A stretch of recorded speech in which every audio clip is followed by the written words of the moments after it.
मैं आज आपके वहाँ इसलिए आपको जहमत दी है कि 28/4/2024 को छुट्टी के दिन जज हजरात की तरफ से, बाबर सत्तार साहब की तरफ से एक प्रेस रिलीज आती है इस्लामाबाद हाई कोर्ट की तरफ से।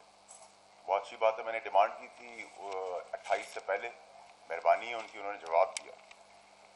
उस जवाब में एक लाइन, 3 लाइनें ये थी कि prior to justice Sattar elevation as a judge of the Islamabad High Court, he had reported to the Chief Justice Islamabad High Court that he was a Pakistani national and had a green card that allowed him to travel to US without a visa. ठीक है जी, जवाब आ गया। 30/4/2024 को मैंने खत लिखा Islamabad high court के जजेस को और उसकी स्टैंपिंग रजिस्टर रिसीव्ड की येरी, और उसके बाद मैंने टीसीएस किया जिसकी रसीद येरी। आज तकरीबन 15 दिन गुजर चुके हैं। 15 दिन में हमने जो एक्टिविटी देखी उसमें छुट्टी वाले दिन प्रेस रिलीज आई, अच्छी बात है, मैंने उससे पहले डिमांड की थी, रिक्वेस्ट की थी। उसके बाद हमने खत भी लिखते हुए देखा, कल भी लिखते हुए देखा, परसों भी लिखते हुए देखा, लेकिन इसका जवाब नहीं आ रहा। अब इस जवाब से अभाम और बढ़ रहा है। एक कंट्रोवर्सी जो है वो खत्म होने का नाम नहीं ले रही है। बहुत सीधी चीज है। वो फरमाते हैं कि प्रायर, यानी कि जज बनने से पहले बाबर सत्तार साहब ने उस वक्त के चीफ जस्टिस अत्तर मिल्ला साहब को रिपोर्टेड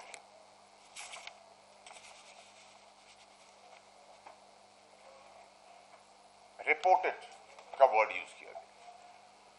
अब हमने उनसे कहा कि जी इसका कोई कानूनी, कोई रिकॉर्ड रूम के अंदर कोई चीज होगी राइटिंग में कि आपने ये चीज दी है। उसका जवाब हमें नहीं मिल रहा। आर्टिकल 19 के तहत, 19(1) के तहत गालिबन chief justice of Pakistan justice Qazi Faez Isa साहब ने ऑर्डर जारी किया है कि 19(1) के तहत हर पाकिस्तानी ये बात किसी से भी पूछ सकता है। तो मैं तो पाकिस्तानी तो दूर की बात, एक लेजिस्लेटर, एक सेनेटर को नहीं मिल रहा, तो आम पाकिस्तानी को क्या मिलेगा? मैं एक आम पाकिस्तानी शहरी होकर भी जवाब तलब हूं। तो अब अभाम बढ़ रहा है, शक व शुबात लोगों के दिलों में आ रहे कि इसके पीछे मंतक क्या है। अब आप इसका अगला मरहला देख लें कि 1 साल पहले कोई चीजें हुई, 1 साल बाद याद आ गई, चले जी याद आ गई। अब याद आने के बाद 1 साल पहले आपने क्यों नहीं बताया? फिर आपकी मुदाखलत हुई कल परसों के दिन में। तो सर अब मसला यह है कि अब किसी पे इल्जाम लगाने से काम नहीं चलेगा। अब आपको सबूत, तराजू में शवाहिद देने पड़ेंगे कि किसने मुदाखलत की, क्योंकि मुदाखलत की और के शवाहिद आ गए, हम आपके साथ खड़े। वरना तो मैं भी फोन उठा के कहूं कि जी मुझे किसी जज ने कह दिया है कि कत्ल कर दो, तो उसके अंदर कोई 302 में किसी का ट्रायल तो नहीं हो जाएगा। जबानी तो कोई चीज नहीं है। फिर आगे आप बढ़े तो कोड ऑफ कंडक्ट 2 के तहत, आर्टिकल 2 के तहत, उसमें जजेस के बारे में कहा गया है कि अल्लाह से डरने वाले होने चाहिए, अच्छी जबान होनी चाहिए, किसी किस्म की लालच नहीं होनी चाहिए, कॉशियस होना चाहिए, मोहतात होना चाहिए और ब्लेमलेस होना चाहिए। यानी कि इल्जामात से दूर दूर तक इसका कोई ताल्लुक नहीं होना चाहिए किसी भी इंसाफ और आईनी सीट के ऊपर किसी जज से। तो अब सवाल यह कि जवाब ही नहीं आ रहा। अब हम शक व शुबात बढ़ रहे हैं। हमें बताया जाए कि क्या रिकॉर्ड के अंदर लिखा है, क्योंकि हर चीज जो बताई जाती है मेरे आपसे इनकम टैक्स में, कोर्ट्स में, वो तो शवाहिद, सबूत, रिकॉर्ड्स, कागज। No work is done till the paper work is done. No work is finished till the paper work is done. कोई भी काम खत्म नहीं होता जब तक कागजी कार्रवाई पूरी ना हो। उस हिसाब से इस कंडक्ट के तहत अगर तो रिकॉर्ड का हिस्सा है तो हमें दे दिया जाए। बाबर सत्तार साहब ने जो उस वक्त के चीफ जस्टिस अत्तर मिल्ला साहब को लिखा, और अगर नहीं है, मेरा गुमान ऐसा नहीं होगा लेकिन अगर नहीं है कोई रिकॉर्ड का हिस्सा तो उसके रिपरकशंस हैं, फिर परेशानी है, फिर बहुत बड़े क्वेश्चन मार्क है। आगे चले, अतर मिनल्ला साहब जो हैं जस्टिस साहब, आपको पता है कि वो तारीखी फैसले करते हैं, तारीख उनको हमेशा याद रखेगी। और मैं उनके आगे भी अपेयर नहीं हुआ, लेकिन मेरा केस लगा, मुझे अंदाजा हुआ और मुझे गुमान भी हुआ कि जस्टिस मिनल्ला साहब बहुत ही सख्त असूल पसंद आदमी है। मेरा गुमान है कि जस्टिस मिनल्ला साहब जो हैं वो कागजी कार्रवाई के अंदर, अगर कागज, मेरे केस में तो कागज थे नहीं थे, देर सवेर थी, ट्रायल था नहीं था, लेकिन प्रिंसिपली वो सख्त आदमी है। कानूनी तौर पे वो किसी ऐसी हमाकत, कोई बेवकूफ़ी या कोई चीज़ ना करने देते, ना करते। हमें तो दो दफ़ा सजा मिली, ना करने वाली भी सजा मिली और दो दफ़ा भी सजा मिली। इससे पता चलता है कि अतर मिनल्ला साहब, मेरा गुमान है कि ये वो जज नहीं है जो प्रिंसिपली किसी चीज़ के ऊपर कपड़ा ढकने दे दे। जस्टिस मिनल्ला साहब, मेरा गुमान है कि वो नहीं है जो सैर शुर्फियों के लिए, मीडिया की जीनत बनने के लिए फैसले करते हो। मेरा गुमान है कि जस्टिस मिनल्ला साहब बुज़दिल आदमी नहीं है। मेरा गुमान है कि जस्टिस मिनल्ला साहब किसी किस्म के प्रेशर में नहीं आते। मेरा गुमान है कि जस्टिस मिनल्ला साहब किसी से रात के अंधेरे में नहीं मिलते। मेरा गुमान है कि जस्टिस मिनल्ला साहब किसी पुराने खास से उनका कोई ताल्लुक नहीं है। मेरा गुमान है कि चीफ जस्टिस अतर मिनल्ला साहब किसी पॉलिटिकल पार्टी से, उनके मैसेंजर से नहीं मिलते। मेरा गुमान है कि अतर मिनल्ला साहब को किसी पार्टी के लीडर ने कोई ओहदा, आईनी, कानूनी, सियासी उनके बच्चों को नहीं किया। मेरा ये सब गुमान है कि अतर मिनल्ला साहब गैलरी के ऊपर नहीं खेलते। अतर मिनल्ला साहब इसमें भी ऐसी गलती नहीं कर सकते जिसमें उन्होंने राइटिंग में ना लिया हो, और अल्लाह करे कि ऐसा ही हो कि उन्होंने राइटिंग में लिया हो और रिकॉर्ड रूम के अंदर ये चीज मौजूद हो। लेकिन अगर नहीं है तो फिर जहां बाबर सत्तार साहब के ऊपर सवाल खड़ा होता है कि रिकॉर्ड का हिस्सा नहीं, क्योंकि उस वक्त वो जज नहीं थे। प्रायर जब जज नहीं थे तो उन्होंने बताया, जज बनने से पहले। तो वो जो रिकॉर्ड है और जो कोड ऑफ कंडक्ट है जिसके तहत ब्लेमलेस होना चाहिए इंसान को, उसके तहत वो रिकॉर्ड हमारे पास पेश होना बहुत अब जरूरी है। 15 दिन गुजर गए, किस तरह मांगे, कैसे मांगे, क्यों ना मांगे? पाकिस्तान में कोई पाकिस्तान से बड़ा तो नहीं है, ये पाकिस्तान किसी के बाप का तो है नहीं। जो आपके लिए होगा वो मेरे लिए होगा, जो मेरे लिए होगा वो उनके लिए होगा, उनके लिए होगा वो दूसरे के लिए होगा।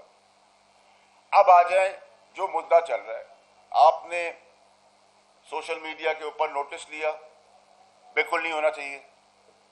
लेकिन सर, जब हमारी माँ जो इस दुनिया में नहीं रही, सोशल मीडिया के ट्रोल्स वो सब गलाजत बक रहे थे, तो उस वक्त भी नोटिस ले लेते तो पाकिस्तानी कौम को पता चलता कि आम आवाम के लिए भी कुछ है। जो रेप हुआ है 2 दिन पहले कराची में, उस पर भी कोई नोटिस ले लेता और उस पर भी कोई फैसले सुना देता। जो कल एक बच्ची का रेप के बाद कत्ल हुआ है पंजाब में, भाई भी कोई सुन लेता। जो माँ बाप, बच्चे, बेवा, यतीम 40-40 साल से दरबदर फिर रहे हैं अपनी प्रॉपर्टीज के अंदर, उसका भी कोई हिसाब कर लेता। लेकिन चले, क्योंकि जस्टिस मंसूर अली शाह साहब ने एक हमें लाइट इन द टनल दिखाई है, उन्होंने बहुत सारी अच्छी बातें की हैं और खुद एहतसाबी सेल्फ अकाउंटेबिलिटी की बात की है। तो जब सेल्फ अकाउंटेबिलिटी की बात हो जाए तो हमें खुश होना चाहिए इस चीज का। लेकिन उसी तरफ हम देख रहे हैं कि एक कन्फ्रंट्रेशन है, एक सिचुएशन चल रही है जिसके तहत बार बार इंटेलिजेंस इदारों का नाम लिया जा रहा है। तो भाई शवाहिद देना, शवाहिद दे, हम आपके साथ खड़े हैं। बट अगर शवाहिद नहीं है और ये जो आपने बताया ये भी जबानी है और राइटिंग में नहीं है, फिर तो मसला है। तो ये मसले का हल यही है कि कौम चाहती है कि आप इतने बड़े आईनी, कानूनी, इंसाफ के ओहदों पे बैठे हैं, तो इसको क्लैरिफाई करें ताकि ये मंतकी अंजाम तक पहुंचे। अब आ जाए जी कि ये कैंपेनिंग, सोशल मीडिया कैंपेनिंग, ये सारी चीजें जो हैं, इसको एड्रेस करने के लिए किसने किसको रोका आज तक? सस्ती रोटी, गरीब के लिए हुई स्टे ऑर्डर। जब 5 रुपए से 40 रुपए तक रोटी के कोई स्टे ऑर्डर। नस्ला टावर, सड़क पे बिलबिला उठे हैं गरीब बच्चे, बर्बाद हो गए उनके मां बाप, कोई सुनवाई नहीं। फैसला था कि मुझे उस वक्त के फैसला देने वाले का कि मुझे पुराना कराची चाहिए। रेकॉर्ड एक्ट में अरबों डॉलर का नुकसान अदालती निजाम ने कर दिया। अरबों डॉलर भीख मांग रहे हैं हम डॉलर्स की। क्या हुआ? 46 साल बाद आप भुट्टो साहब की बता रहे हैं फांसी हो गई थी, हमारे पैदा होने से पहले हमें पता था। सिंबॉलिक सजा क्या दी गई? जरदारी साहब को 14 साल जेल। कौन सा कानून है? किस कानून के तहत ये हुआ? नवाज शरीफ साहब को पैसे ना लेने पर ब्लैक लॉ डिक्शनरी के तहत नाअहल कर दिया गया, कोई पूछने वाला नहीं। इमरान खान साहब की चलती हुई गवर्नमेंट फिर छुट्टी वाले दिन खोल दी जाती है। प्रिजन मैन पाबंद किया जाता है कि नो वोट ऑफ कॉन्फ्रेंस लिया। चैलेंज टीआईए स्टे ऑर्डर, रोटी स्टे ऑर्डर, 2700 अरब रुपए स्टे ऑर्डर, नस्ला टावर गिरा दो, इसको जला दो, इसको मार दो। ये क्या हो रहा है? कब तक हम इस तरह चलते रहेंगे? अगर लेजिस्लेटर किसी दूसरी दोहरी मुल्क का शहरियत नहीं रख सकता असूल, तो उस असूल के तहत उस लेजिस्लेटर, उस सियासतदान को आप दूसरी सिटीजनशिप ना रखने पे अलाउ नहीं करते कि आप सियासत करें, तो फिर जज दोहरी शहरियत के साथ कैसे बैठे हुए? सवाल है ना। आपके लिए शराब हलाल है, हमारे लिए शराब हराम है, मिसाल है। ये कैसे हो सकता है और क्यों हो रहा है? अगर लेजिस्लेटिव हाउसेस, असेंबलियां कानून बनाती हैं और मियां साहब को नाअहली का केस उस कानून साजी के तहत उस पे उनको नाअहली से खत्म कर दिया जाता है, जबकि वो टाइम बार था, नाअहली खत्म कर दी जाती, कोई कानून साजी की कानूनदान ने, कानून के लेजिस्लेटर्स ने, हमने एज सेनेटर्स, एमएनएस, तो फिर हमें ये कानून भी बनाने पड़ेंगे। सिंगल आउट करके जो पाकिस्तान का झंडा लेके आगे बढ़ रहे, जो पाकिस्तान और पाकिस्तानियों की किस्मत के फैसले करने जा रहे हैं, प्रोग्रेसिव SIFC के प्लेटफॉर्म से, उस झंडे के नीचे एक आइन और कानून और हमने एक डंडा भी दिया है उनको, और उस डंडे का काम यह है कि बैरूनी अंदरूनी साजिशें, इंतशार और दुश्मनों से बचाया जाए। क्योंकि ये 90%, 95% एक इदारा रह गया हमारे पास जिसके अंदर डिसिप्लिन, प्रिंसिपल, ऑनेस्टी है। फरिश्ते वहां भी नहीं है, लेकिन 5%, 10% ये वाहिद एक इदारा रह गया। तो अगर उस चीज के लिए इंतशार, दुश्मनी, बुक्स, वेनम, मुल्क दुश्मनी, अंदरूनी बैरूनी के लिए अगर आपको आईन और कानून ने उस झंडे तले डंडा दिया है, उसके अंदर प्रोटेक्शन भी हम ही करेंगे, क्योंकि हमारे लिए पाकिस्तान इंपॉर्टेंट है। पाकिस्तान है तो हम हैं। आईन और कानून में कहां लिखा हुआ है कि बॉर्डर्स पे फौजी और पुलिस वाले अपनी जानें देंगे? आईन और कानून में कहां लिखा हुआ है कि वो सैचन के अंदर प्रोटेक्शन देंगे और अपनी उंगलियां गलवा देंगे, शहादतें देंगे और हम उनका तमस्कर उड़ाएंगे? आईन और कानून में कहां लिखा हुआ है सब कुछ कि जिन्होंने कुर्बानियां दी उनका तमस्कर उड़ाया जाए, उनका मजाक बनाया जाए, उन पे इल्जामात लगाए जाए, और इल्जामात सच्चे हैं और इस तरह की इंफॉर्मेशन सच्ची हैं कि आपने रिकॉर्ड पे कोई चीज दी भी है, शवाहिद रखे सामने, तराजू के अंदर शवाहिद रखें, हम आपके साथ खड़े होंगे। लेकिन अगर शवाहिद नहीं है, जैसे इस खत का जवाब मुझे नहीं मिल पा रहा, टीसीएस से भी नहीं मिल पा रहा, हर चीज का जवाब मिल पा रहा है, इसका नहीं मिल पा रहा कि भाई आपने रिकॉर्ड का हिस्सा जब आप जज बनने से पहले उस वक्त के चीफ जस्टिस साहब अतर मिन्ना साहब को आपने जो रिकॉर्ड दिया था, आपके कल परसों के खत के मुताबिक भी सबूत सबूत सबूत और सबूत, कागजी कार्रवाई, कागज पे हमें देखना है, हमें बताया जाए। बहुत ज्यादा मजाक हो गया पाकिस्तान के साथ, बहुत ज्यादा खिलवाड़ हो गया पाकिस्तान के साथ। आप इन सब चीजों को एड्रेस करें ताकि ये अनरेस्ट, ये शक व शुबात खत्म हो। मैं उम्मीद कर रहा हूं कि ये जवाब जल्द आएगा और आना चाहिए और लेंगे इंशाल्लाह। लेकिन इस माजराई से दूर होना, सबके सब पाकिस्तान को प्रोग्रेसिव और तरक्की की तरफ, इकोनॉमिक ब्लीडिंग से हमें बचाना है। ना करें ये सारे काम, इन कामों का कोई फायदा नहीं। सोशल मीडिया पे आप बिल्कुल कदम लगाएं, लॉज बनाएं, सब कुछ करें, लेकिन अपने लिए नहीं, अपनी जात के लिए नहीं, सारे पाकिस्तानियों के लिए। मेरी वालदा जो इस दुनिया में नहीं रही, उनको जन्नत नसीब करे अल्लाह मियां, वो डेथ बेड पे थी, तब असूली, प्रिंसिपल्ड, ईमानदार, दलेर, इंसाफ करने वाले, फैसला सुनाने वालों ने मुझे पाबंद किया, पेनल्टीज लगाई, पगड़ियां उछाली, मेरी मां इस दुनिया चली गई। अब पाकिस्तान में कोई पगड़ी उछालेगा तो पगड़ी का फुटबॉल, हम उनकी पगड़ियों का फुटबॉल बनाएंगे। प्यार करेंगे, डबल प्यार देंगे, इज्जत देंगे, डबल इज्जत देंगे, इतराम करेंगे, डबल इतराम करेंगे, बदमाशी करेंगे, डबल बदमाशी करूंगा। क्लैरिटी है, स्ट्रेट हूं मैं, ना मुझे लपेट सपेट के बात करनी नहीं आती। हमारे इदारों को निशाना बनाना जो चारों तरफ से हो रहा है, उसमें सियासतदान भी है, बंद करें। Enough is enough. अगर ये फौज नहीं होगी तो पाकिस्तान भी नहीं बचेगा। ये बॉर्डरों के ऊपर जो शहादतें खून दे रहे हैं, उनकी वजह से हम यहां बैठे हुए हैं, और यहां बैठ के उन पर तमस्कर, कीचड़, इल्जामात और झूठ और फरेब, हर चीज में उनको इन्वॉल्व ना करें। अगर उनकी कहीं इन्वॉल्वमेंट है, सबूत पेश करें, हम खड़े होंगे। बेलें आप देते हैं, सवाल उनसे हम कर रहे हैं। जेल आप देते हैं, सवाल हम उनसे कर रहे हैं। आप बेल ना दे, कोई जीप में आके बिठा के ले जाए, वो जीप के आगे आ जाएंगे। क्लैरिटी रखें।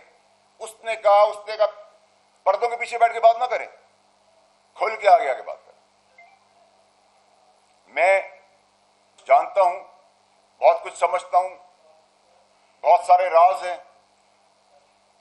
बहुत सारे शवाहिद हैं, बहुत सारा होमवर्क है, लेकिन मैं फिर कहता हूं कि मेरा गुमान है अतर मिन्ना साहब से, क्योंकि मैंने अपने केस में देखा है, आजमाया है। मैं तो अपेयर नहीं हुआ, लेकिन जो प्रोसीडिंग्स हुई वो बहुत असूल पसंद है। मेरा गुमान है कि वो सह सुर्खियों के लिए फैसले नहीं करते, सबूतों पे करते, लिखत पढ़त पे करते। मैं समझता हूं कि मेरा गुमान उसमें भी है कि वे रात के अंधेरों में किसी पुराने खास से भी नहीं मिलते। मेरा गुमान है कि वो किसी लीडर से भी बात नहीं करते। मेरा गुमान है किसी लीडर ने उनको कभी किसी किस्म की ऑफर भी नहीं दी, ना उनके बच्चों के लिए। मेरा गुमान है इन सब चीजों का। तो फिर अतर मिन्ना साहब जैसे तारीखी फैसले करने वाले तारीखी जज से इतनी बड़ी मिस्टेक तो नहीं हो सकती। सवाल दो उठ जाएंगे। अगर लिखा हुआ है तो खत्म, कॉन्स्पिरेसी फिनिश्ड, कंट्रोवर्सी ओवर, जो हम चाहते हैं, ताकि जज अपनी रेपुटेशन ब्लेमलेस हुए बगैर, कॉशियस हुए बगैर, कॉशियसनेस के साथ, अल्लाह के डर से, अपनी अच्छी जबान के साथ, बगैर पगड़ियां उछाले अपने मनसब पर रहे, और हमें डर ना हो कि फैसले में इतनी कोई मिस्टेक तो नहीं हो जाएगी कि कहीं रिकॉर्ड पे चीज है या नहीं, एक केयरलेसनेस तो नहीं है। और अगर इल्जाम के तहत या खुदा ना खास्ता ये रिकॉर्ड का हिस्सा नहीं है और जबानी है और जज बनने से पहले का है, और चीफ जस्टिस साहब उस वक्त कहते हैं साहब जज से चीफ जस्टिस इस्लामाबाद की कुर्सी में बैठे हुए थे, और इसका रिकॉर्ड अगर नहीं है तो फिर रेपरकशंस है, क्वेश्चनिंग है, सवाल है। सुप्रीम जुडिशियल काउंसिल को इंटरवीन करना होगा। इन सब को हमें अब एड्रेस करने की बहुत हद तक जरूरत है। मुझे इससे गुमान नहीं है, मुझे इससे मतलब नहीं है कि अगर बाबर सत्तार साहब किसी चैनल पे कभी तज्जिया देते थे, सोशल मीडिया पे चल रहा है, गालिबन जियो, मुझे इससे कोई मसला नहीं है कि वो आर्टिकल्स लिखते थे, उनकी जिंदगी है, मुझे कोई प्रॉब्लम नहीं है ड्यूल नेशनल से भी, लेकिन असूल अगर मेरे पे है तो आप पे भी लागू होगा। ये कैसे हो सकता है? आप मुझे बताएं, आप लोग सामने बैठे, ये कैसे हो सकता है कि आपके लिए कानून कुछ और होगा, मेरे लिए कानून? अगर आपकी सेल्फ अकाउंटेबिलिटी है तो इसका जवाब देना। आपकी अगर सेल्फ अकाउंटेबिलिटी है और आप एक मनसब पे बैठे हुए हैं जज हजरात, जिसके ऊपर हमारा तकिया है कि आप इंसाफ कर रहे हैं, तो फिर जिन जिन पे आपने इल्जाम लगाया समेत इंटेलिजेंस इदारों पे सबूत हमें फिल फौर चाहिए, ताकि हम आपके साथ खड़े हों। हम अदालती निजाम जो जबरदस्त तरीके से 141वें नंबर पे है और जो छक्के चौके लग रहे हैं, 300 भी क्रॉस कर जाएगा, उसको हमने रिवर्स गेयर लगाना है। 140, 138, 125, 100 रिवर्स गेयर लगाना है।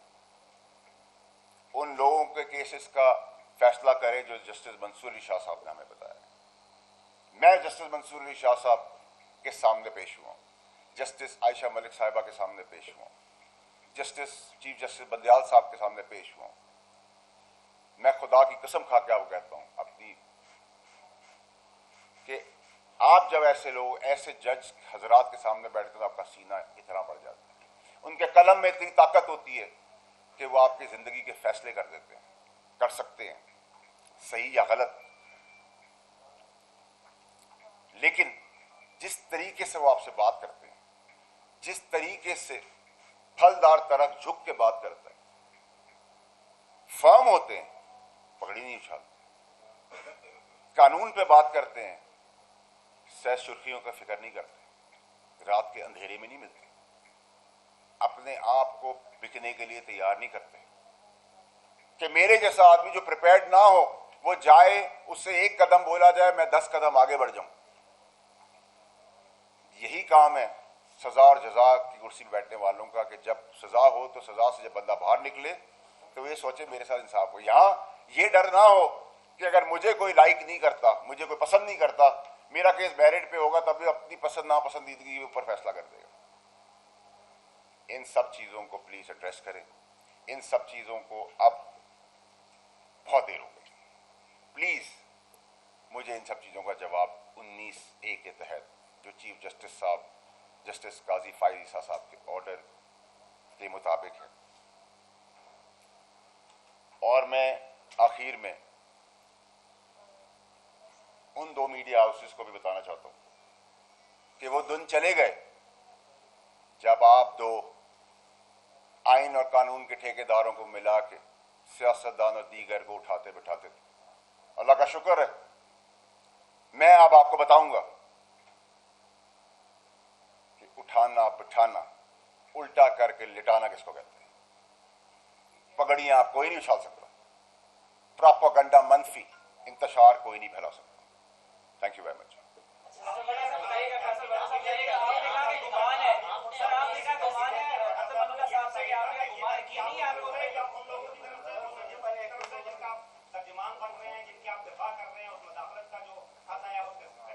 जनाब अली, मैंने सवाल मिस कर दिया, माफी चाहता हूँ।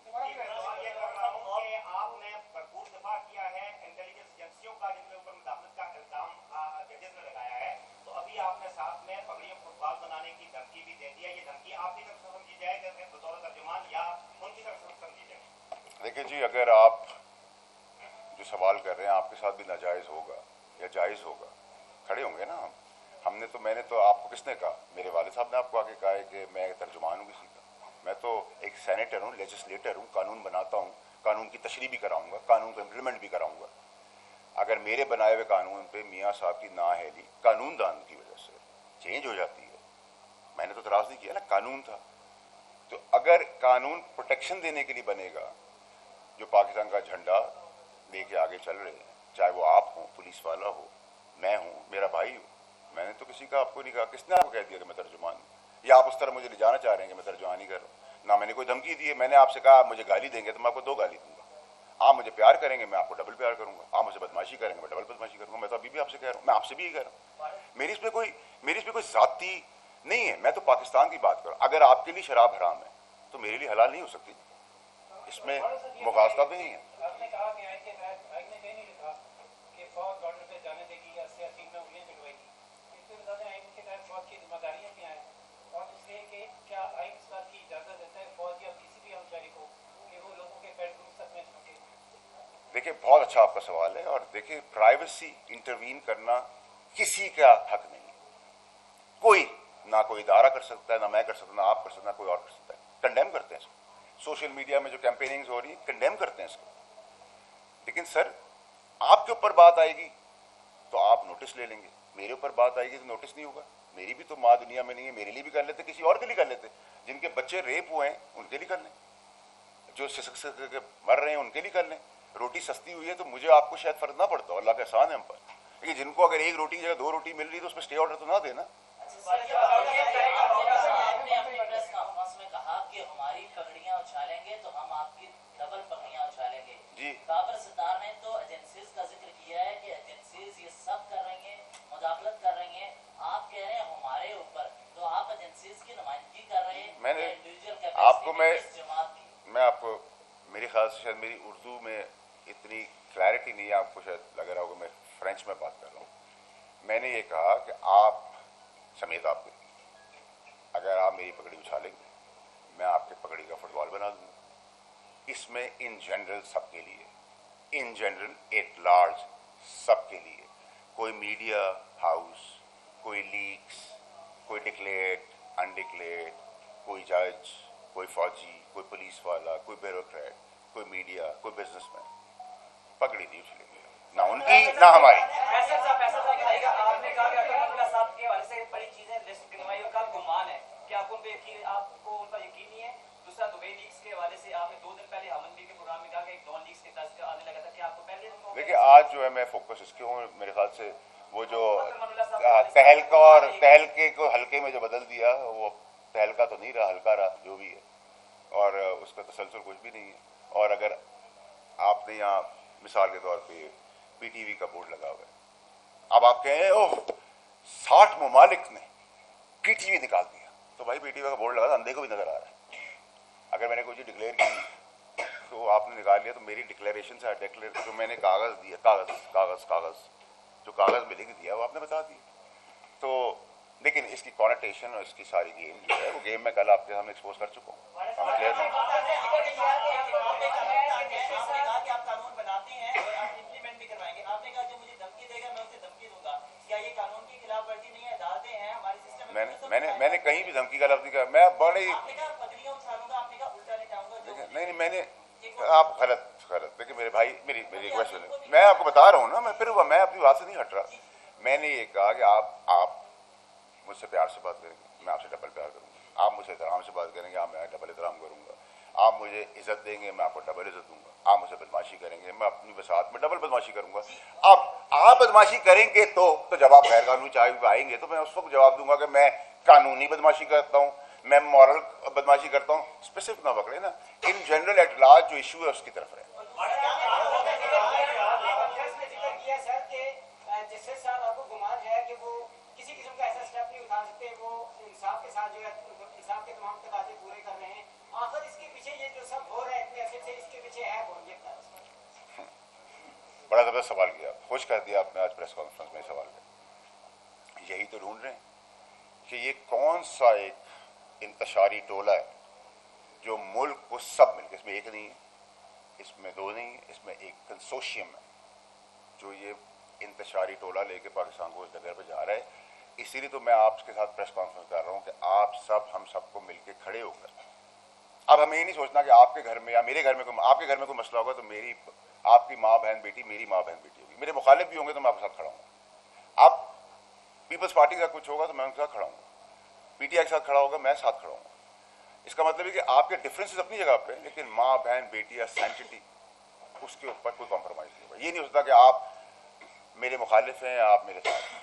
हमें यूनिटी के साथ चलना है, इस इंतशारी टोले से पाकिस्तान की जान छुड़ानी। साहब आपने कहा है कि आईनो कानून में, आपने कहा है कि आईनो कानून में कहीं भी नहीं लिखा हुआ कि आईनो कानून में कहीं भी नहीं लिखा हुआ कि फौजी या पुलिस वाला जो है वो बॉर्डर के ऊपर जो है वो शहीद होगा या गोली खाएगा। तो ये आईनो कानून में कहाँ लिखा हुआ है कि वो कारोबार करेंगे, बिजनेसेस करेंगे और प्रॉफिटेबल होंगे वो भी? अगर आपको ये लग रहा है उसके भी बिल्कुल आपका एक पॉइंट ऑफ व्यू, बिल्कुल उसको अग्री करते हैं, इसको रिस्पेक्ट करते हैं। अगर नहीं लिखा हुआ और गैर कानूनी काम उसके अंदर हो रहा है, आप निशानदेही करें, सबूत रखें, हम आपके साथ हैं। कोई इसमें दो राय तो नहीं है। सर ये बताएं कि आपने बात की है कि हेडलाइंस के लिए जो है बहुत से काम हो रहे हैं और हम लोग भी देखते हैं, लेकिन एक आम आदमी की अगर बात करें, रे की बात करें तो उसमें हमें ये चीज़ कमी नजर आती है। तो कल जो चीज़ होने जा रही है, खान साहब को दोबारा जो है ख्वाहिश पे लाया जा रहा है वीडियो लिंक पे, तो क्या वो मामला भी तो हेडलाइंस के लिए तो नहीं, किधर उसका बैकग्राउंड ये तो नहीं कि वो भी कोई ख्वाहिश ऐसी हो कि वो भी हेडलाइंस की जिन्नत बने? देखिए वो कमेंट नहीं कर सकता, कल जब होगा तो उसकी बात जरूर करेंगे। लेकिन आमिर इलियास राना साहब हैं, हमारे उस्ताद हैं, बहुत ज़बरदस्त ब्यूरो चीफ हैं, मेरे उस्तादों में से। उन्होंने ऑन रिकॉर्ड ये कहा कि जस्टिस अख्तर मिनुल्लाह साहब ने जब बेल दी नवाज शरीफ की तो उन्होंने 50-60 रिपोर्टर्स को बुला के कहा कि भाई मेरे बच्चे भी हैं। मैंने नहीं कहा, इलियास राना साहब ने कहा। अब ऐसी बात अगर है, और इलियास राना साहब हमारे उस्तादों में से, उनका अल्लाह ने उनको बड़ी इज्जत दी है, बड़े बर्बाद आदमी है, आप सब भी बहुत इज्जत करते हैं। तो इस तरह की क्वेश्चंस के ऊपर जवाब तलबी तो बनती है। देखिए हम किसी के खिलाफ नहीं, हम किसी के साथ नहीं, हम हक के साथ हैं, पाकिस्तान के साथ हैं। आप में से बहुत सारे लोग हैं जिनसे मेरा क्रिटिसिज्म भी चलता है, लेकिन मेरी ज़ाती लड़ाई आप लोगों से नहीं है। डिसएग्री टू एग्री हम करते हैं, कभी करते हैं कभी नहीं करते, लेकिन बाय एंड लार्ज अगर आपका इंसाफ का आइन और कानून के तहत इंसाफ अगर पट्टी पे नहीं आएगा, पाकिस्तान कभी पटरी पे नहीं चढ़ सकता। आप इसमें तेल के कुएं पैदा करते हैं, आप दूध की नहरें बहा दें, कुछ नहीं हो सकता। अच्छा फैसल बाबर साहब, आपके इस सवाल करना चाह रहे हैं, पार्लियामेंटेरियन ये जो आज की प्रेस कॉन्फ्रेंस, ये पैगाम कुछ मखसूस जजेस के लिए है, पॉलिटिशियंस के लिए है, मीडिया के लिए है, या सबके लिए है जो क्रिटिसिज्म करते हैं? और दूसरा सवाल, ग्रैंड डायलॉग की बात अब पार्लियामेंट में भी हो रही है, राना ने भी ऑफर की, क्या आप इस हक में है कि ग्रैंड डायलॉग अब होना चाहिए? देखिए मैं बड़ा स्पेसिफिक प्रेस कॉन्फ्रेंस करने के लिए आया हूँ, और मैंने अपने प्रेस कॉन्फ्रेंस को बड़ा स्पेसिफिक 2 जजेस बाबर सत्तार साहब और अख्तर मिनुल्लाह साहब के लिए की है कि मैंने सवाल किया है, 15 दिन हो गए हैं, 19A के तहत मुझे जवाब दें, और जवाब जब आएगा, 15 दिन हो गए, जब बाकी खतूत खिताब हो रहे हैं, इल्ज़ामात लग रहे हैं, इंक्वायरियाँ चल रही हैं, हेयरिंग चल रही है, वहाँ 2 लाइन का जवाब दे दें कि भाई ये रिकॉर्ड है, रिकॉर्ड नंबर रूम नंबर 42 के अंदर जाएंगे तो फाइल नंबर 34 के अंदर ये रिकॉर्ड का हिस्सा है, बात खत्म, चैप्टर क्लोज, वक्त दिया, ठीक है। अगर नहीं